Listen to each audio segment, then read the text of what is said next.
Subscribe now and press the bell icon. Never miss an update.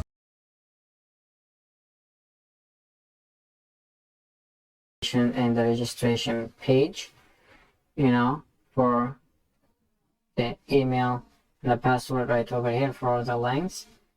And now we need to do some other call validation, and that is we are gonna check for the email or password availability, right? So when the user comes in and writes some username, we need to tell him if this username is taken or not, and this also goes for the email. So if he tries to enter a username or an email that's already taken, we're gonna stop him from that and tell him, hey, enter some other username or email.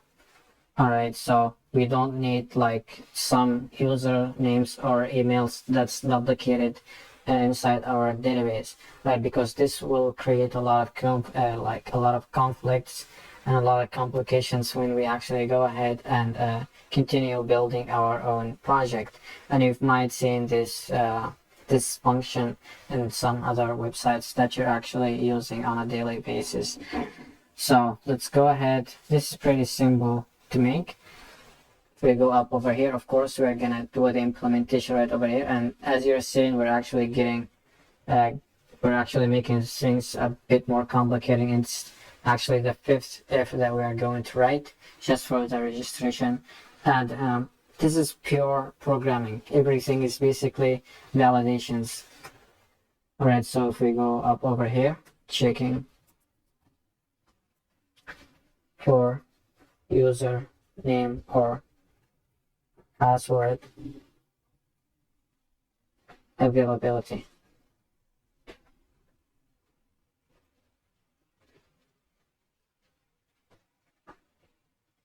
So I hope I'm typing this right.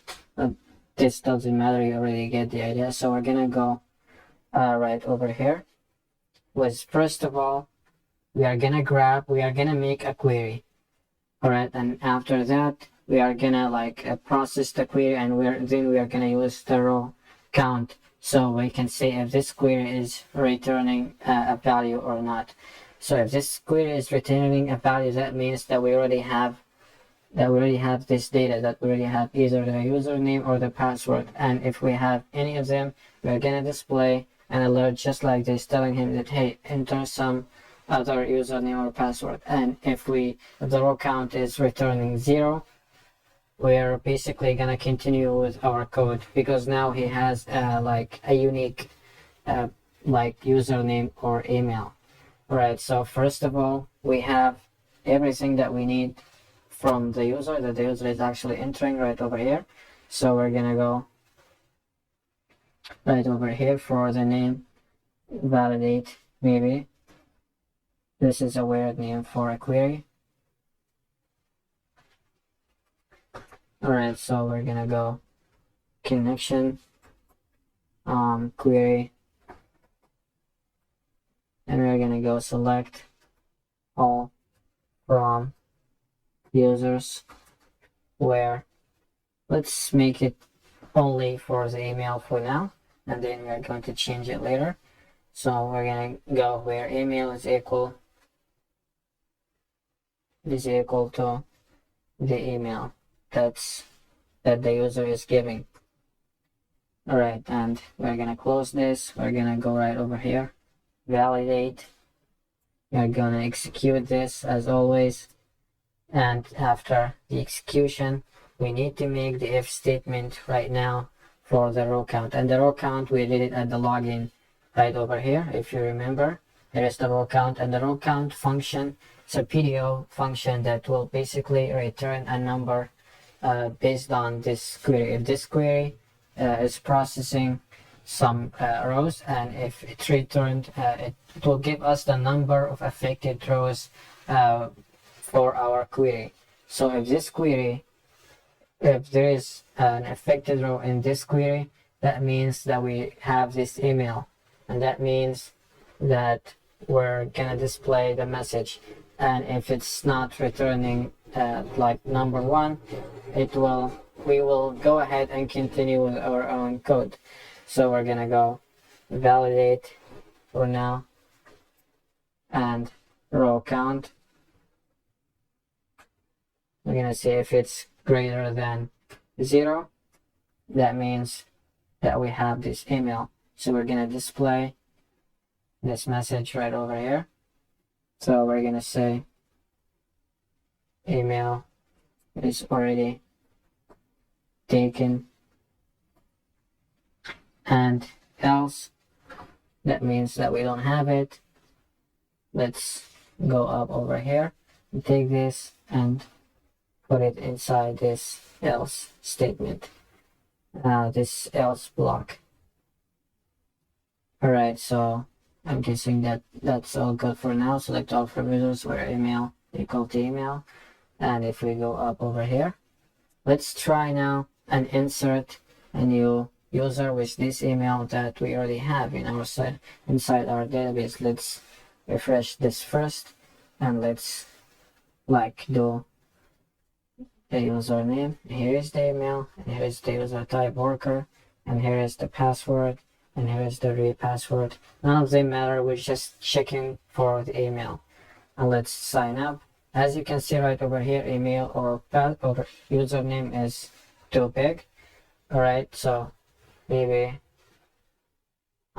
we're stretching it a bit with this right over here. Let's keep it like 22.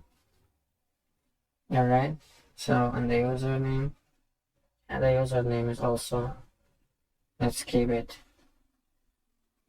15. Those are basically up to you. Alright, so let's refresh this and let's go for the username. Maybe I will try this so we don't fall into this again. So username dot, alright, that's fine. And for the email, let's just paste this as it is, because this is what we're checking in. This is basically the most important thing right over here. So let's keep it short, and if we sign up, as you can see, email is already taken. So now our function is working, or our statement right over here is actually this is right over here is working now. So if we click on OK right over here, and this is shouldn't, and if we click on browse, now it's not inserting anything, so that means that's working fully. It's working perfectly. Alright, so if we go ahead now and try to implement this for the username, so we're saying select all from users where email is equal to, or user name is equal to the username that we're actually getting. Alright, so it will work now both ways. If the email is the only one that's, if the email is the only one that's unique, it will trigger it. It will trigger this message. And if the username is the only one that's unique and not taken, it will also trigger this. And if both of them are already in the database, it will also trigger it. Otherwise, it will not trigger anything, and it will continue right away with the code. Alright, so let's save this and refresh right over here. Now let's try right over here for the username. Let's take something that we already have, like here is this one right over here. So let's try this right over here. Now let's try with the email something new, something that we did not write. So if we go user, do we have 5? Yeah, we have 5. If we user 6 at gmail.com, and the user type, let's say worker, and we're gonna keep it for the password. It doesn't matter for now, the password right over here. And if we click sign up, we can see that email is already taken. Of course, email or username, I just did not change my alert, but it's working perfectly. And if we click OK right over here, if we go for now, and refresh this, you can see that it's not inserting, so it's working perfectly. Let's now try something new, something that's different. If we actually go for the username and we try user sex dot user, all right, and if we try for the email user sex dot user at gmail.com. If we copy this for the password, for the retype password, and if we click on sign up, you can see that we're going to the login.php page, and that means that we are now inserting, which is just perfect. Alright, so yeah, this is actually the main function of this video. Otherwise, I just wanna like change those right over here. So I'm gonna keep this to be PHP, and this is going to be also PHP, and I'm gonna fix these links at the header. So if I go header.php, I wanna change this to index. Let's type right away the app URL. If I echo this out right away, and this is also gonna go for href right over here, and this is the about. If we go for the about and rename this to PHP, and the contact rename also to PHP. Alright, so that's looking great. If we go